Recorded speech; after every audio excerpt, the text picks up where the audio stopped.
Hi, everybody. Welcome to another episode of Star Citizen Live Weapons and Props and Johnny Jasivius. Oh, my. I'm your host, Jared Huckabee. And if you've never seen Star Citizen Live before, it's where we take about an hour out of the end of our week and we hang out with our developers and we answer questions from you, the Star Citizen backer. Before we get to the questions, before we jump right into it, let's go around the table, introduce everybody because every show is somebody's first show.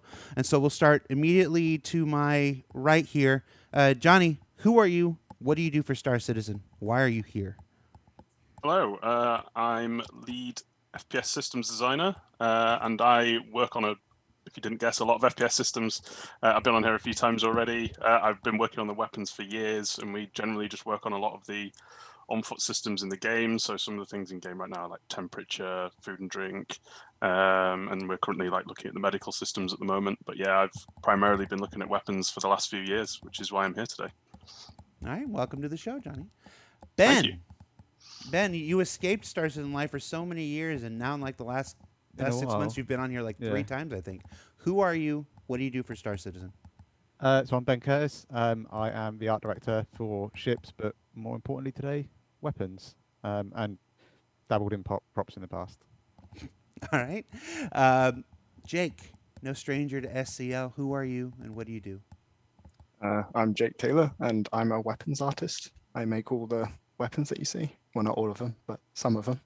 Some of them? All right, so when people are like, this weapon, I don't like the look of this weapon, they can just send their letters to you? Yep, absolutely. Cool. David, who are you? What do you do for Star Citizen? I'm also a weapon artist, senior weapon artist at Cloud Imperium Games. And I also do weapons.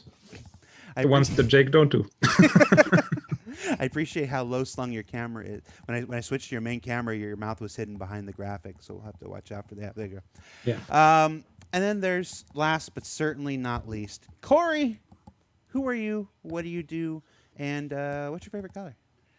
I'm Cory Bamford. I am the lead prop artist at Cloud Imperium Games. I also help out with the weapons guys.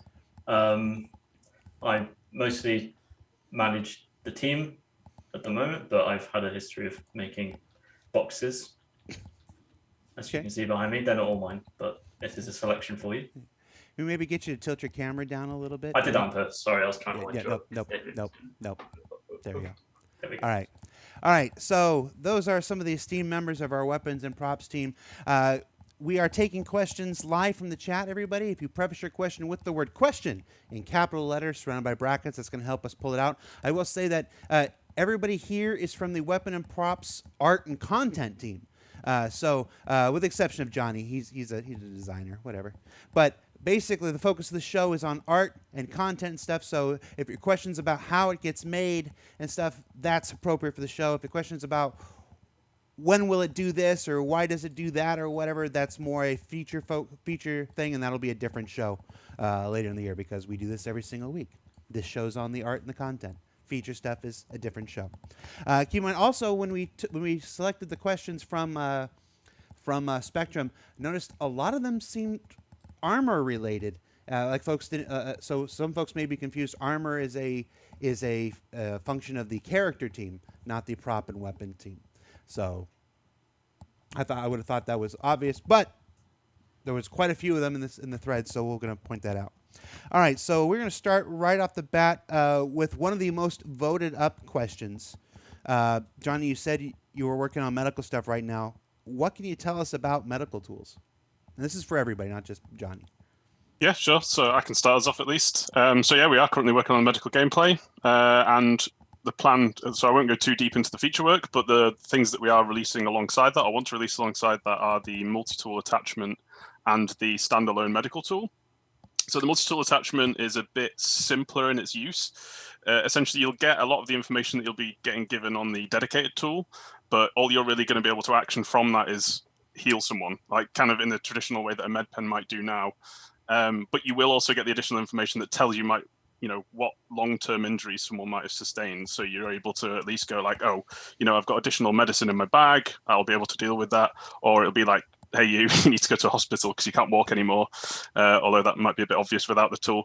But yeah, it's a much simpler version. And then the medical tool itself is a lot more advanced. So the gel or the goop that we've been calling it internally, inside that we can purpose it toward healing different aspects of your injuries. So you could do the exact same thing that you'd be doing with the multi-tool. So you can just go pure healing if someone's taken a lot of damage and they immediately need medical attention, or you can purpose it towards if they've got broken legs, you can kind of repurpose it as a painkiller to kind of get them walking. I mean, obviously if you had a completely snapped leg, you wouldn't be able to walk anymore, but the way we treat it, it's okay, you're filled with painkillers, you can go a little bit further, and it's meant to kind of temporarily give you a bit of a boost to be able to get the proper help that you need. And it will have an advanced enough UI to allow you to kind of look at what it is you're moving around, what it is you're going to apply, and what it will do to the person that you're planning on healing. So it all ties into this healing system that we're currently working on. Gotcha. And we've shown images of it. We showed the standalone Cure Life gun on ISC towards the end of last year. I think the multi-tool attachment was shown in one of the monthly reports recently. Art folks, where do you start designing a gun that can heal people? I can take this one. I mean, I was modeling it, but well, it's the concept artists who come up with the designs of it. So they're the ones who are creating all the lovely creative designs, and then they hand them over to us, and it's our job to put them into Maya and create them and get them engine ready. And so they work for the animators, do a bit of rigging as well here and there. We've also been doing a lot of kind of wear and dirt as well. So any new weapons have that. So they're all ready to go with that as well. I think we have a question about that later on. Yeah. Yeah. I think one of the kind of, I guess, the visual challenges from making the multi-tools is the jack of all trades, isn't it? It does a bit of everything, whereas the standalone medical, when we call it the standalone medical weapon, but it's only called a weapon because it's handled by the weapons team and you hold it like a weapon, if you know what I mean. So I think there, obviously visually the manufacturer that's making it is it's got a much sleeker kind of aesthetic to it, and I guess it makes it look a little bit more welcoming. I do remember having some discussions and being some of the kind of ideas that were thrown around, I wouldn't want to be healed by some of this stuff, especially when Jake was saying the wear and dirt. I think that came up recently, we slid all the sliders up and it's no, I'll wait, it's fine. Come here. Yeah, exactly. I'm here to help. Rusty old kind of eyes, yeah, it's fine. So I think getting it across that it is it's there to help is kind of one of the things. And I think the like Jake says, the concept turned out great, the assets turned out really nice in game, so it should be a good one. I think it's very kind of, like you say, very sleek and clean, right? So that's a huge part that informs the design, is that kind of clinical nature of it. Gotcha. Next question is about some process stuff. How has the process of the weapons and props changed over the years in terms of the requirements that are needed now, but were not needed before? Let's just keep it from there.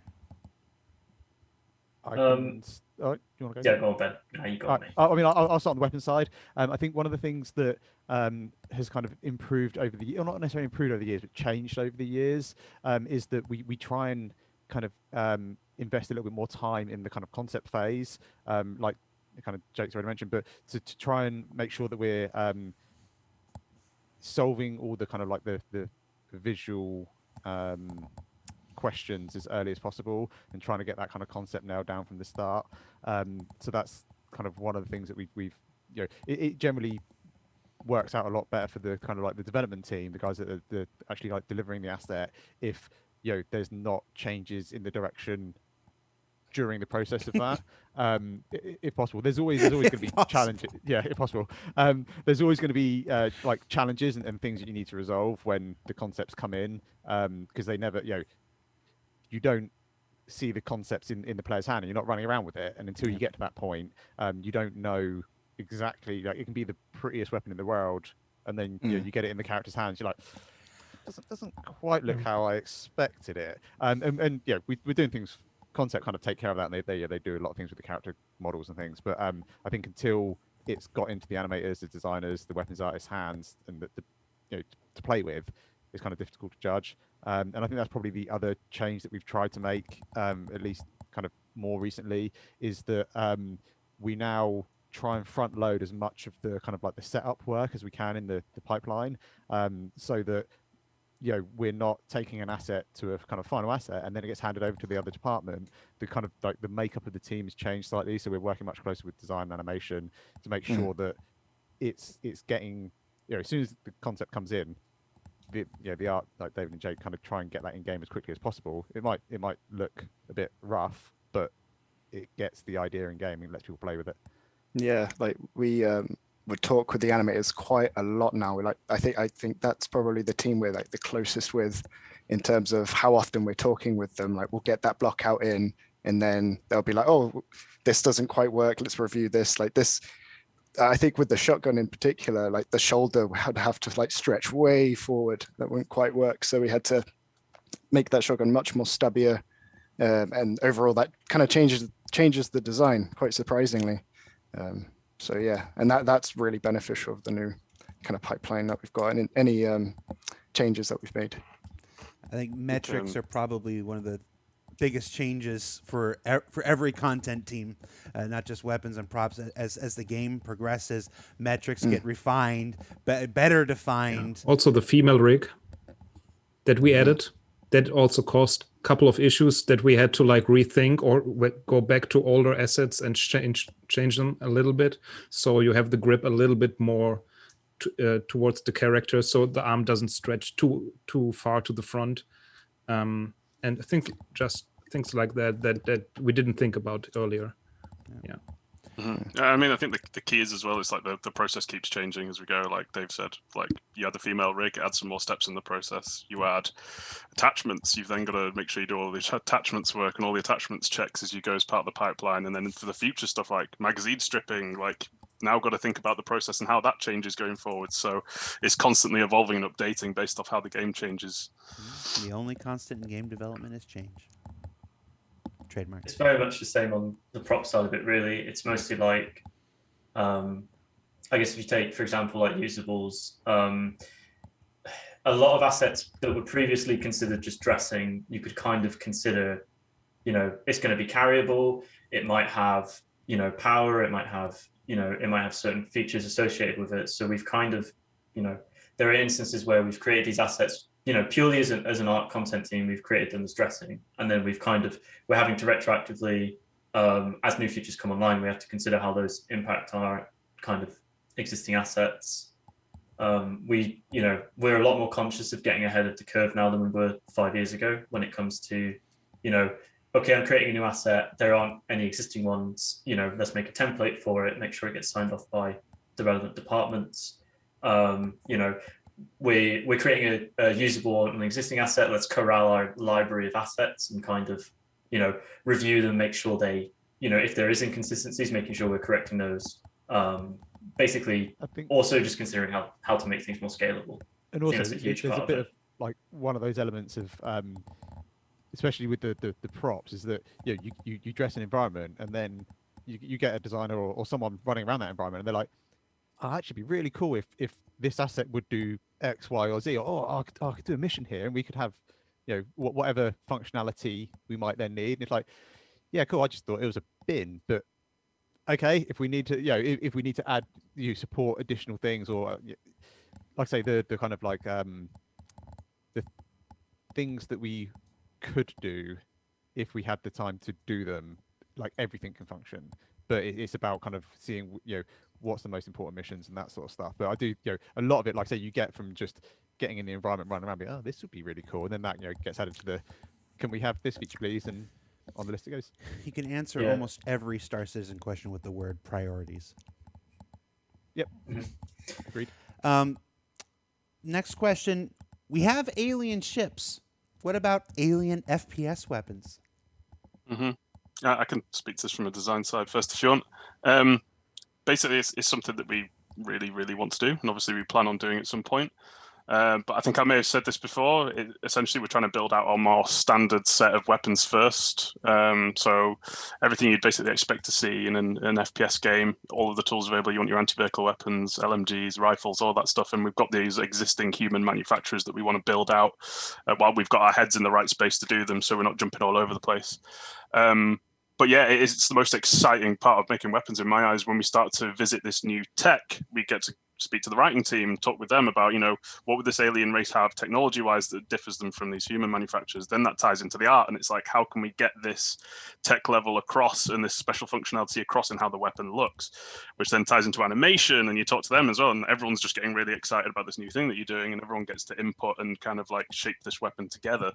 And a kind of an example of that, of what we've done before, is the ATSCAV. That was a new manufacturer when it was coming out. It was new tech because it was an electron weapon, and you're kind of going through all of these really exciting steps of collaborating with all of the other teams and going like, how does it work? What happens when you shoot someone?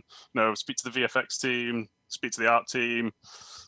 What's it going to look like? How's it going to feel? It's just, very exciting stuff. So yeah, certainly something that we on the design team want to get to doing at some point, and we're starting to move very slowly in that direction. Our team, are they moving fast enough? Do you want to get your hands on some alien weapons? Definitely not fast enough. We want to do more weapons, right, Jake?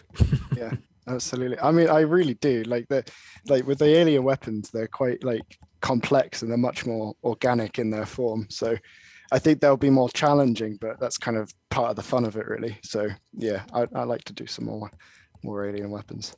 Yeah, and I think pretty much everyone's really excited about getting onto that kind of alien stuff at some point. I think it's the scope there to do some really fun weaponry is massive. And it's like JJ says, at the moment we've kind of got our focus. And as we tick off all of that stuff, and we get to kind of explore the new stuff, especially when we start exploring the other systems. Not committing to the next system's going to be an alien system, but what I'm saying is that as we do a game with as many star systems in it that we're looking to deliver, if it was all human, personally, if it was all human, I can see Jared looking at me being like, what's he going to say? Personally, I feel that I survived last week, so I'm bulletproof. Go ahead. From my point of view, there's scope for so much variation, not just alien, but advanced tech and stylistically, with like ultra modern stuff, there's a lot of room to explore, I think. Yeah, but this is like story driven. So the further we go with the story, the more we can explore things like aliens and alien technology. Just tap up David for some. Give us some alien stuff. Yeah. Robot race, please. Yeah. Here's an odd question that got voted up. Why is there so little leather in the props and weapons design? You don't find leather exciting? And that's word for word. I didn't. If Jake stands up, he can show you how exciting. How exciting! Leather pants. Yeah, I really can. Maybe the concept artists don't have as much excitement for leather as we do as a group. Yeah, I don't think we should be talking about our personal lives though. So I can to keep it back on track. I think that kind of comes down to the manufacturers and the brands that we've currently kind of established so far. A lot of our stuff is military, and a lot of it is kind of dictated by its functionality over its necessarily its forms. But I think as you kind of branch into the less military specific weapon manufacturers and more into the civilian or the collectibles or the rarer stuff, that's where you start to experiment a little bit more with the kind of materials that are used. But I think that there's lots of opportunities for other materials to be used. Okay. I'm sure we've shown some homestead stuff as well, right? That kind of includes a lot more organic furnishings, including pelts and felts and all that kind of jazz. Well, we do have a lot of leather sofas, and we do. Yeah, it's that kind of office synthetic leather, I guess, right? So there's a lot of that kind of furnishing. Yeah. Ben, that is your one, by the way. Oh, did I swear? No, that's counting as your swear. Oh, okay. That's counting as your one swear that you get for the show. In fact, for that, I'm going to give you a hard one next. Any discussion about bringing the paint and skin system from ships to weapons? Yes. In short, yeah. No, Yeah. Lots of discussions, definitely. Yeah, it's something we're actually kind of like discussing a lot at the moment. How we want to be able to scale the weapons pipeline to kind of fulfill what we think the amount of kind of variation we require for weapons on like the tint system from I now look after ships as well, so I've been learning a lot about how that system is kind of working, and I think it'd be a huge benefit to the weapons pipeline to be supporting that as well. I don't think it, in its current form, I don't think it necessarily delivers everything that we would like to do with weapons.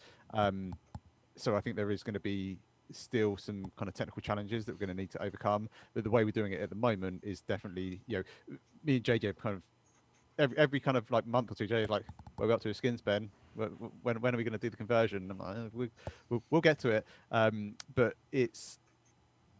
I think it's going to get us a lot of variation and allow us to do a lot with our kind of existing weapons and our existing tech. But if we want to go down the real customized weapons, which visually we've not explored internally properly yet, it's as crazy as that sounds, we haven't kind of really defined that, okay, here's our run-of-the-mill weapons, here's our much more customized weapons that have been, I guess, more unique weapons. And it's really defining what we want that to be, whether or not we want it to be, okay, you can change a few colors, or you can, change the materials from, plastic to leather, if you really want to, or whether or not it's, no, I've gone to a shop somewhere and I've had a real unique piece of artwork put on the side of my weapon, or, you see so much of like weapon engravings and things like that, how people really care about these things, and it's how much of that we want to incorporate into the system, and that's what we haven't kind of ticked off yet. Yeah, and to be clear, we kind of want this same system across both ships and weapons, but also we're trying to keep in the loop with the character team as well, because we obviously want a one unified system, if possible, that we can use. Now the hard surface shader is being used by, as many different teams as it is now. Yeah. We touched on this before, but I'll ask the question just in case there's more information. Will weapons and tools see visible wear and tear over time? Yes, as far as I know, that's the plan. We're certainly going to have wear and tear on our FPS weapons. To an extent, we can already implement some of that right now, so we're able to affect the weapon stats and stuff as wear would go down. We just kind of need the underlying system that works with it. So, like, what causes the wear and tear, and then where are we going to go and get that fixed, if providing that you want to take care of your weapon as well. So that's something we're definitely going to get to, and what something we want to do. And it goes to the same things like, like the multi-tool and the medical tool as well. If you don't take proper care of it, you'll see the efficiency rates go down. You might even start to misfire. You might have problems with the battery. You have to take it out and clean it, put it back in, stuff like that. So yeah, it's definitely something that's something we want to work towards. From an artistic standpoint, we're pretty, sorry, Jake, we're pretty we're quite happy with where the like cosmetic wear and tear is. Obviously there's talking about, I want snow to affect things like the biome specific effects. That's kind of a separate discussion to, I guess, a weapon's getting grimy and worn out, right? Yeah, you mentioned it, so I'm going to jump ahead. Why don't the weapons take the weather effects? Folks are running around with their armor completely covered in snow and stuff, and their weapon is pristine and not covered in snow. What's going on? It's very, very much related. I mean, it's kind of the same kind of answer for that question, but there's a lot of reasons why. Like company-wide, the whole kind of idea of wear and dirt is not unified, and it depends how it's being done, if it's a ship, a weapon, or a character. But we're like on the artist side of things, at least from my point of view, we're trying to get ahead of that as best as we can, in the sense that now part of the pipeline is making sure that we have those WDA maps and those blends there and ready. So when the system is in place, a lot of those guns we can just tick on and they're ready to go. I think it's largely just down to the stuff we've seen so far is, I think, it's safe to say fairly experimental. There's not, you know, I can't really cast checks on behalf of the graphics team. I think there's work to be done in terms of like biome specific wear that's a larger system. Really, I think that's kind of that's a kind of global system that you know, expands beyond just weapons. You know, it's a huge to props thing. too. Yeah. And I think, you know, although, you know, all of these things are just a 3D object in the world, the way they're actually brought into the engine and the way the engine kind of uses that data is very different depending on if it is a character or if it is a weapon or a static prop. Or yeah, it's all just 3D geometry, but each one of those things has its own kind of individual pipeline and technical limitations. And the like, it's, you know, character team got their stuff working, and that was like the initial kind of push to get that kind of tech in there, but it's not rolled across to the other teams yet, as far as I'm aware. Gotcha. Yeah, and there's plenty of kind of hurdles to come across, really, isn't there? I mean, like, one as an example, like you could drive the wear up on a weapon, the entity, and it will work. Like you'll see that being driven up, but any attachments, they won't. They'll stay pristine, and that's just one of the many things that kind of will need to be worked on, and we are working on. Following up on the connections between armors and weapons and stuff, this next question says, we have neon or glowy bits on our clothing and armors, but none on our weapons. What gives? I can think of two. I think we have a couple of glowy bits on the especially the Gemini weapons, the blue spinner, and thing, the glowy bits on that SMG that Jake did. Yeah. Sniper has it too. Of course, we need to be a little bit careful because it needs to have a certain, you know, purpose when it glows. We can't just put glowy stuff on it because it looks cool, and like it needs to make sense that Shots it's on fired, there. Jeremiah.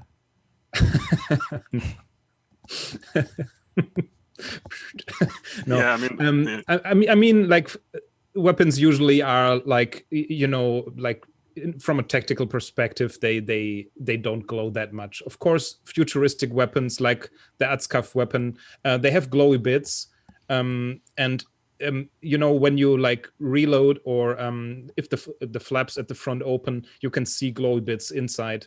We have a lot of stuff like this, for example. Like not all over the place, but where it makes sense, I would say. Yeah. Hopeful when we move on to alien weapons too. We should have some nice glow stuff on that. I've heard aliens like glowy bits.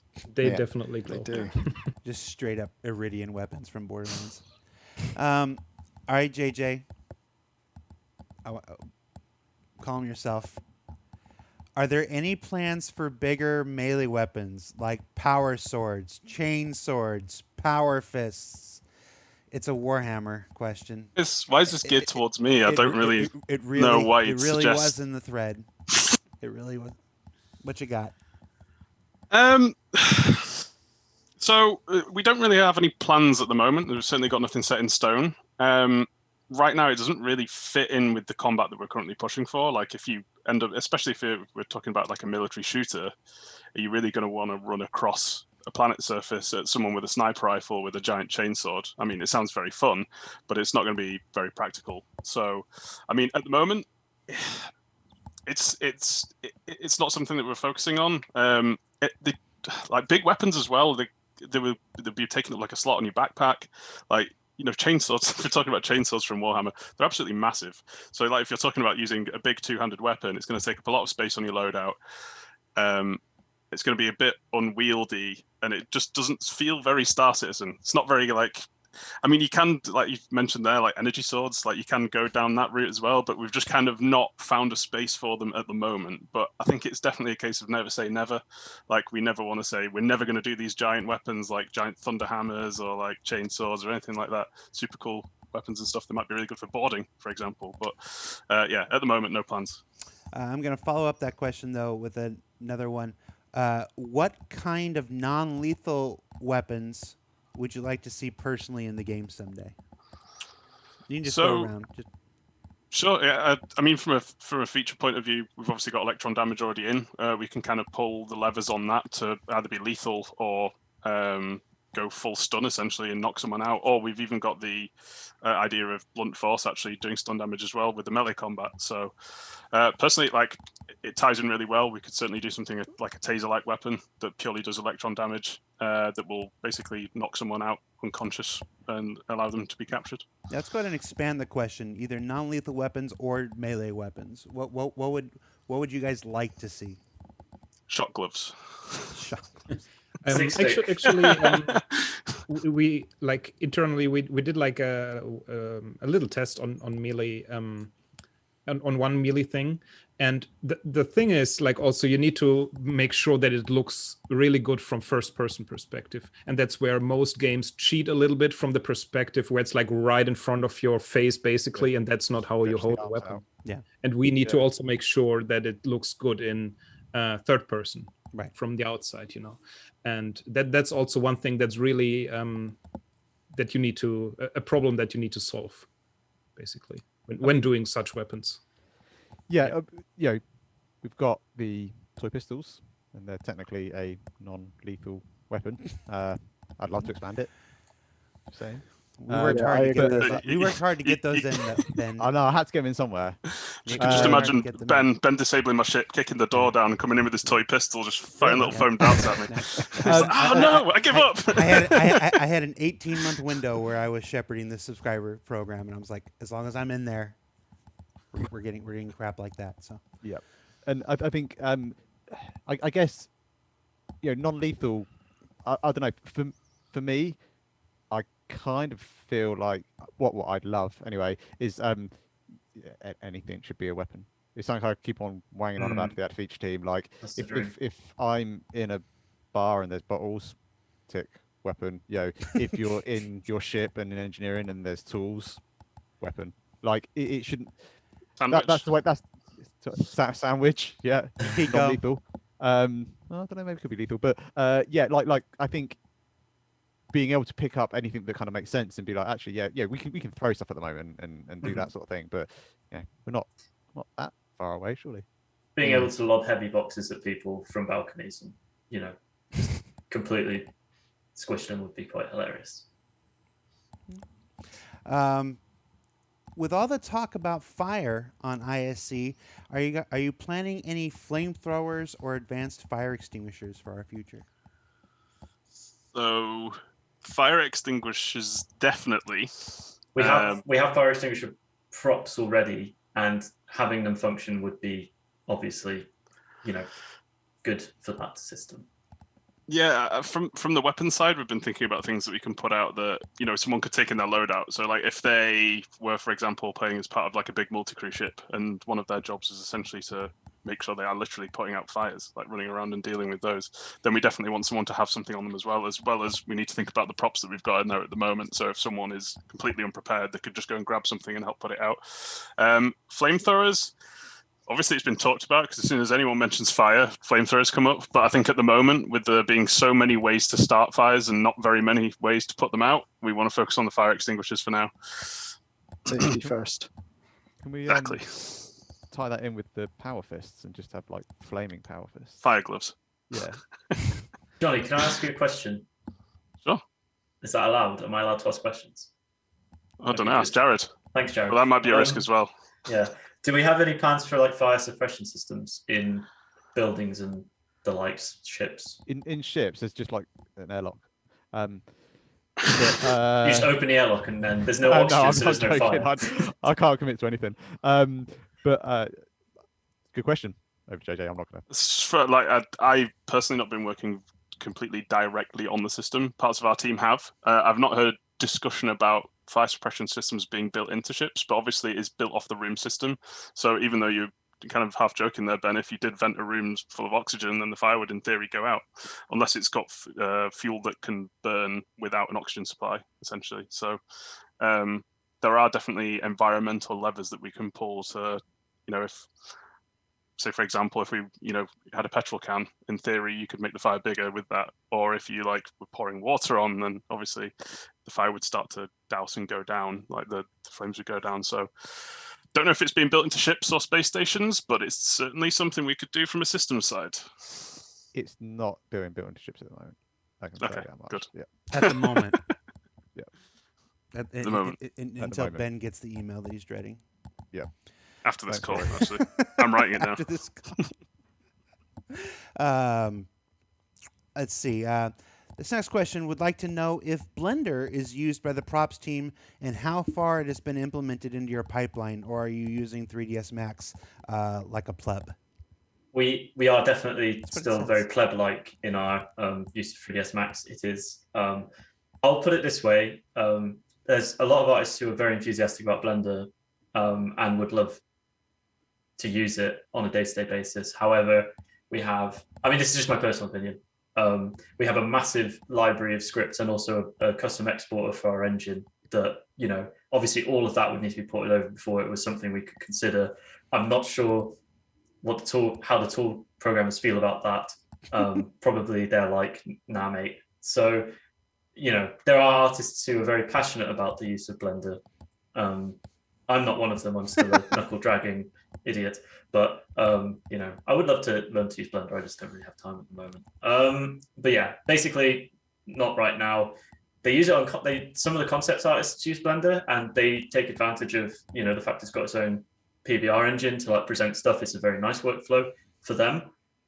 As a production workflow, without massive amounts of work from like tools programmers, I couldn't see it, being used day to day. I'm I sure think there's also the element of a learning curve for production artists as well. Take a week out of one person's schedule is cool. Take a week out of 200 artists' schedule, and all of a sudden you've got a reasonable amount of delays in that. It's a bit like when people say, why aren't you using a different game engine? And it's like, well, the amount of resources we've invested into our workflows make it very challenging to make such a drastic pivot, to the point where it may be very difficult. I'm sure people will still ask about it though. There still are basically saying, we're interested in this tool or in this program.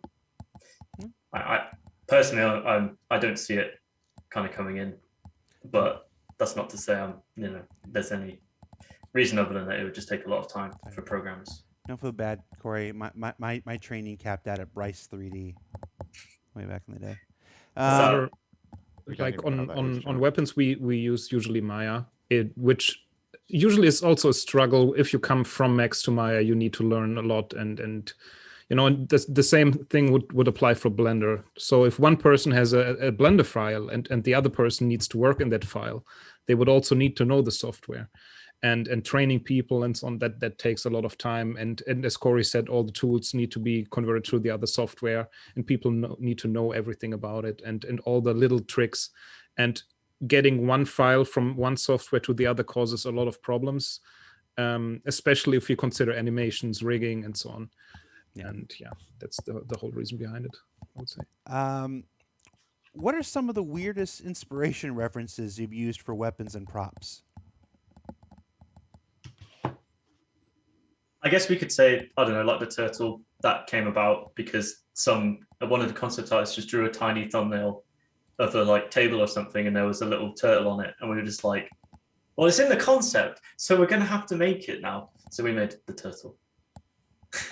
I think, like the weirdest. It's a kind of tough one. I mean, I find myself always referencing like the automotive industry for a lot of stuff, I guess, and. Yeah, I couldn't put my finger on something that stood out as being exceptionally weird. I reference a lot of just general gadgets and electronics and keyboards. And usually when you want reference, you're kind of referencing something pretty close to what you want, or at least very accurate, be that geometry or materials. You'll be like, oh, there's two sort of references there. There's like a visual reference that you're going for, and then there's like the functionality reference that you're going for. So if you're trying to find reference for something that's functional, the best thing you can do is look at how that problem has already been solved, and then what you then need to do is take that core kind of element of, okay, these are the kind of like the core mechanics that I need to use to resolve what I'm trying to do, and then how do I aesthetically make that pleasing and fit the manufacturer or the art style or just in our universe. And those two things kind of go hand in hand. So it might be that you're referencing a great big digger, for some of its kind of like mechanical and machine mechanical functions, but then you're kind of translating that into like a small little detail that you're using on a weapon or a prop or a ship or whatever it might be. So I think it's, when it comes to reference, it's like there's loads of variation, but like as Jake says, if you're looking for if you're looking at switches and dials, because you're adding some switches and dials to the back of an asset, then generally you're looking down into those details. Can we get an automatic high capacity Nerf rifle? Love that. That was actually. Johnny, I mean, that for face me, looks like a yes. JJ, can we? I mean, we've certainly got the tech to do it now, so I don't want to say yes, but it's certainly possible. JJ? Yeah. We've got a Gatling gun and we've got a toy gun, so yeah. And those little whistling darts as well. Can we get them? Yeah, talk to the audience. There's a question here about we talked about wanting to bring the paint skin system to weapons. There's a follow-up question here. It says, will the subscriber concierge weapons be converted to normal weapons with skins so we can use them without fear of permanent loss? I'm going to go ahead and jump on that one a little bit. Nothing's been decided about converting them to the skins or the paint systems yet.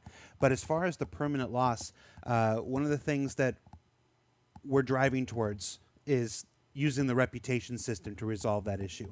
Basically, as the reputation system comes online and it gets further developed, one of the things that we're exploring with the sub team in the USPU feature team is to have subscriber vendors in locations, so where you can basically go and reclaim your subscriber items if you've lost them and whatnot. So I think that's how we'd want to address that first. As always, things are subject to change. We may find a different solution, a better solution down the road, but that is the angle that we are driving towards at the moment. No ETA. It's all dependent on the continuing evolution of the reputation system, but when it's ready for us, that's what we're hoping for. I think on a technical level, the short answer would be yes, if we wanted to convert it over to the kind of tint system as well. In that, what we're trying our best to get away with is everything being unique, and so like we want to be able to set up the weapons in the same manner completely. So from a technical standpoint, we want the system to be all encompassing and allow us to do whatever we need to do. The rest of it, what Jared just said. Yeah. Yeah, and I mean, just to speak quickly from our point of view as well, because like Ben said, we've been having a lot of discussions about this recently, and then as Jared said, nothing has been set in stone. But an idea that we have had is essentially, you keep the weapon that you've got. You might have had this P4AR for like 1,000 hours in the game. It's just a weapon, but you might be able to take that to different places and get it resprayed. So if, for example, you did have a subscriber skin available to you through reputation, then even if you lose that weapon, you might be able to go and take another one that you've just bought because you lost all of your other stuff and go and get that resprayed in that same skin. So while I'm not saying that is the plan, that's something that's been thrown around internally at the moment. What you can take from it is that we have multiple options. We have multiple options to pursue and to explore. And it's a solvable problem. It's a solvable problem. It will be solved. It just it has to. It all depends on how it interacts with multiple other game systems. So, all right. Any plans to make props breakable? I'm waiting for Cory to answer. Come on, Cory. So sorry, my team's minimized, and I was like, not my team, sorry, my Zoom minimized, and I was trying to find the unmute button. Yes, there are plans. There is a system for breakable props being worked on by the VFX team. I have no idea how far along that is or when it will make its way into things. We do have breakable systems currently from existing ones from the engine, though we are not really pursuing breakable stuff, a lot right now, just because we're waiting for the tools to mature. But yes, we do intend for certain assets to break. Yeah, we have done a few breakables in the past. We've got the breakable beer bottles and things like we did some like beakers and stuff like that break. We did the fire extinguisher. Obviously, you shoot it and it vents out stuff. We've got some exploding gas canisters and things like that. It's something we want more because it creates very fun gameplay. Like I say, there's work on that actual system being done. And it does usually cause some headaches. At least it hasn't in the past with like the beer bottles, because we had a situation where back when we were using prefabs, one of those found its way into a prefab library, which then populated all around the universe, and nobody kind of really knew. And there was, for some reason, some real big costs on the physics, because there was one bottle that was just, it would never settle. It would constantly tell the calculating its position. It needed help, and it caused all kinds of chaos. It was great. There are plans. The best intentions sometimes. What's the most exciting object you're working on right now? Someone wants you to leak something. Definitely the crossbow for me. The crossbow? Yeah. I think that's like, I know that has been wanted for a really long time, and when that kind of concept was coming through, I was like, I want to do that. Look at it. I really thought it looked good, and yeah, so far it's been like a real challenge, but also really, really fun. So yeah, that one's me. The rig's pretty crazy, right? Because you've got the cam with the strings, and it's like a compound bow, right? So it's quite an intricate mechanism. Yeah, I guess, like look, the reference I was looking at that was like people shooting bows and arrows at like super slow motion. How does it work? Well. Yeah, like how the hell does this work? Like, how does a cam work? Cables are always tricky to do, and that's the biggest challenge of the rig. It's quite complex in its geo as well. Like there's a dense amount of detail to that. There's like 4 arms to it. Just getting that under the poly count, which ours is quite high naturally because of our custom normal workflow.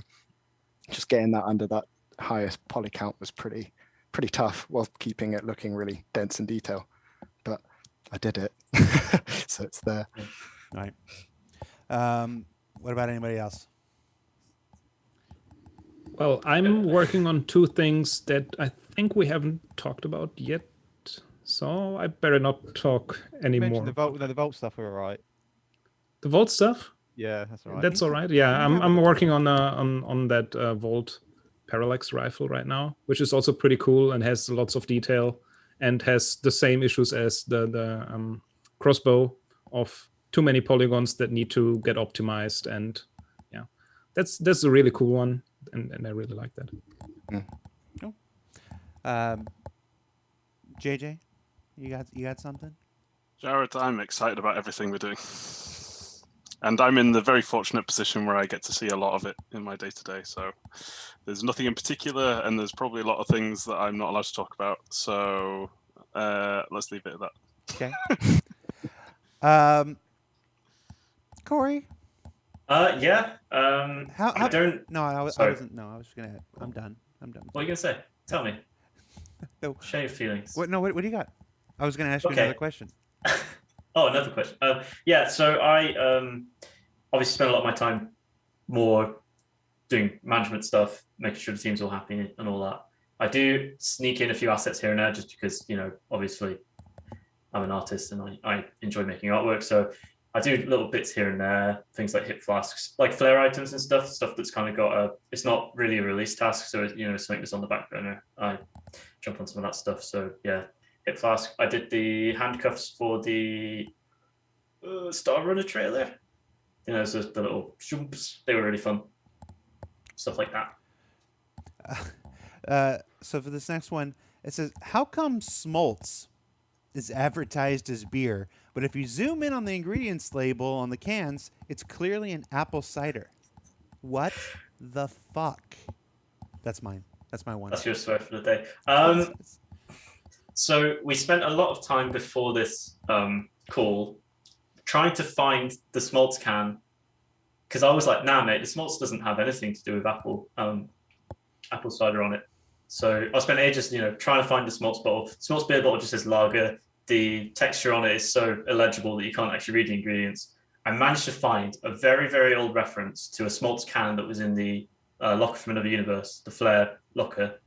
And that does indeed say that it has those ingredients in it. So I apologize. I will look to rectify that. Oh, do we leave it or do we change it? That's the question. Like, Yeah, maybe we just leave it and this guy can Maybe. just deal with It is a locker from another universe. Maybe in the other universe, Yeah. beer Yes, The contains word apple the cider word in for it. cider is lager. Yeah. No. Yeah. I don't know who did that, but they're very naughty. So I'm sorry. It was you, wasn't No, actually, it was. it? I think it was technically behavior back in the day. Mhm. Do props follow the same 3-step high-end, middle-end, low-end philosophy as environmental art does? Cory definitely wasn't listening. No, I'm not gonna lie. I was waiting for someone else to answer. I think prop follows environment quite a bit when it comes to the style, right? Yeah. Yes. Yeah. No. We kind of split props into, I guess, location-specific props and then props that are separate from locations.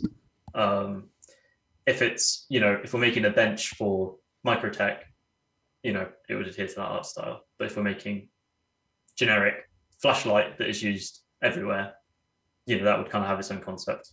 Whether it's high tech or low tech, we'd still have like a tech level associated with it, and obviously we'd be pulling style elements from that. But Yeah, I guess it's like a yes with like the high tech, low tech, and universal, but due to the nature of props and the variety that we make, it's more of a spectrum than specific categories. yeah, I guess as well, like an apple is an apple. So Yeah, not high tech Apple. yeah, Give us time. It's 940. But since 900 props are not only like in environments, but also sometimes in ships, then there's a lot more variety, right? For that, because the ships are not necessarily bound to the style of the environment. Yeah. Here's a philosophical question, I suppose. How many weapon manufacturers and their styles are enough for a game like Star Citizen? It's never enough. Yeah, basically. In short, it's like, it's like a question of how much content's enough for a game that's going to keep growing and evolving as it goes. Like, there's never really enough for it. But yeah, kind of like as we said earlier, like we've covered a lot of the more standard and expected weapons you'd see from a game like an on-foot shooter. Not all of them need a new manufacturer. So, like I say, we're kind of building out the current families that we've got. But kind of tying that into new manufacturers is kind of like when we were talking about alien weapons earlier. It gives us that opportunity to revisit the tech and go like, is there anything cool and new that we could do with these new manufacturers? So we're not just going to release another bearing. We're not just going to release another Klaus and Werner just because we feel like we want, like another set of laser weapons. I mean, that might happen far flung in the future, but right now we don't want to kind of just like recycle the same stuff with a new label on it. It's going to be, if there's a new manufacturer, we've done it for a reason. Like Volt, for example, we wanted to make weapons that evolved as they fired, but were also unreliable, and that obviously ties into the aesthetic of them being very like look like they've been made in a shed in someone's back garden almost, like all of the wires like all over the place, tying in everywhere.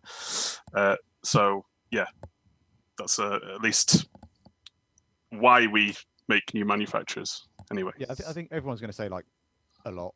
No one's going to be able to put a number on it. Like kind of Jay mentioned from a design point of view, they want every new weapon to be have a new feature set or be there for a reason. I'm slightly on the side of I just want pretty things. So if you give me another shotgun that's just a little bit prettier, then what I assess to be pretty, then I think there is still scope for that as well, especially on the scale of the game we're making. We kind of keep saying it that every star system there's. I don't think there's a limit.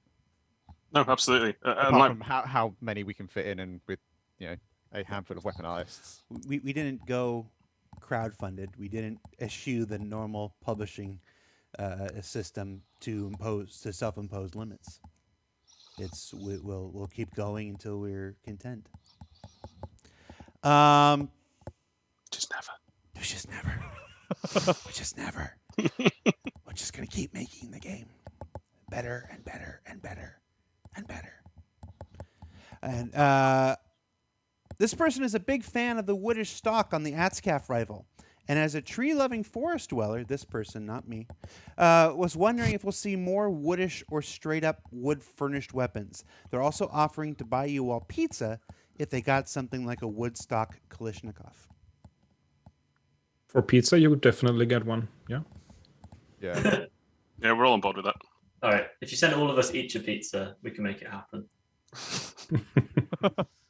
It comes down to manufacturers to answer it sensibly. It kind of loops back to the why no leather. Someone's going to prove me wrong that there is a manufacturer out there making military weapons with wooden stocks. I'm sure. I guess there is lots with rifles, but anyway, it comes down to a lot of the manufacturers we've got at the moment are functionality-based manufacturers over form. When we get to the form over functionality manufacturers, the people that are making custom weapons or weapons that are not meant for a battlefield with however many hundreds of thousands of people using them. I think that's where you'll see a bit more experimentation in the materials used. There's a market for high-end weapons in the universe, but obviously a lot of the manufacturers, based on the fact they're quite, I don't want to say bog standard weapons, but we've got like we're covering our bases in terms of like, the kind of, the more generic weapons like manufacturers, I suppose. They're more like kind of your bread and butter, right? There's obviously more exotic weapons in the game. There's like the explosive pistol, whose name eludes me right now. Very kind of ornate design. Lightning Bolt Company obviously furnished their weapons with quite some interesting stuff. Like And oh, go on, Jay. I was just going to say, it's interesting because it comes out of that conversation between the writers, design, and art, where it's like Lightning Bolt Company, when we were assigning the manufacturers to this type of weapon, fit perfectly in terms of description. But it was also, when you looked at the company, it was actually almost like a Russian-based company that was brought into the future. Like I think even their original logo is like or their description was in like some of it was in Cyrillic even. So it's like that very Russian aesthetic. We experimented with having the UI solely in Cyrillic, but yeah, back and it was like, yeah, it'd be really cool. They're like, no one understands. Like, yeah, it'd be cool. It looks great. And it looks great because I'm not Russian and I can't read it. A Russian guy would probably be like, yeah, why? Just it's normal. What are you on about? But, yeah. So, like a lot of the early reference that came out were essentially like Russian weapons. Like you look at some, I think even for the AXCAV, one of the reference weapons we had was the Dragunov.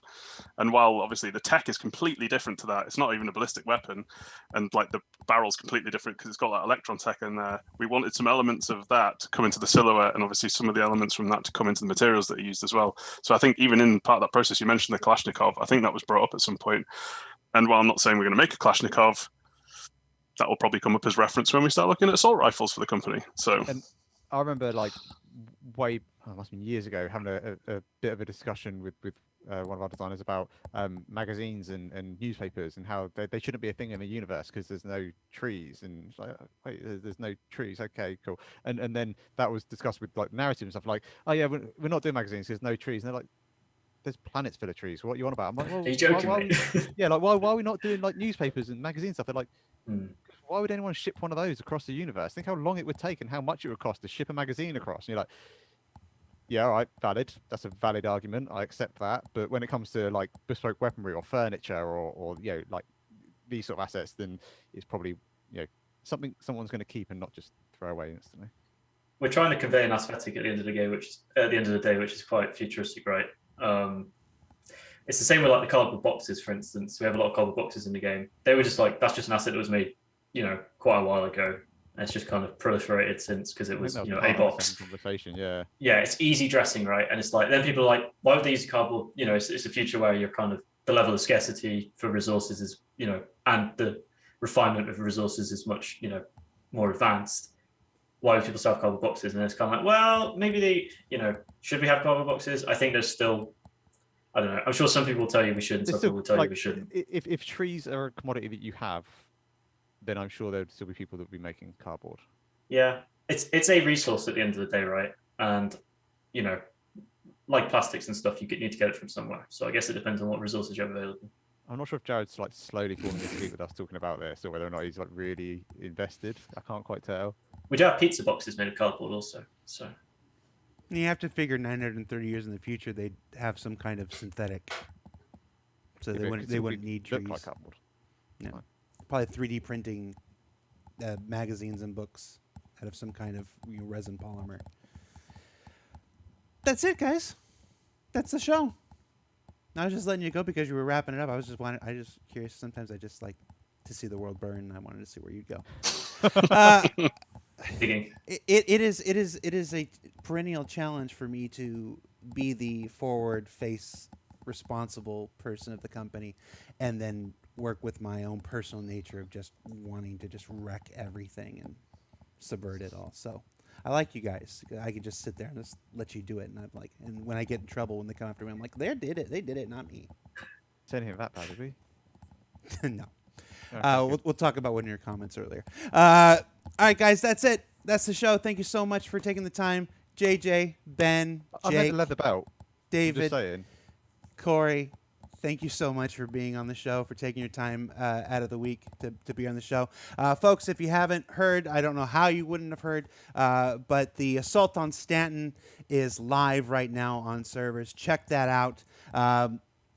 It's a first of its kind for Star Citizens going on right now.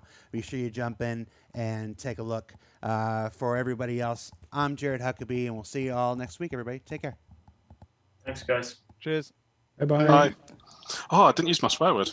Oh, Me neither. Scheiße.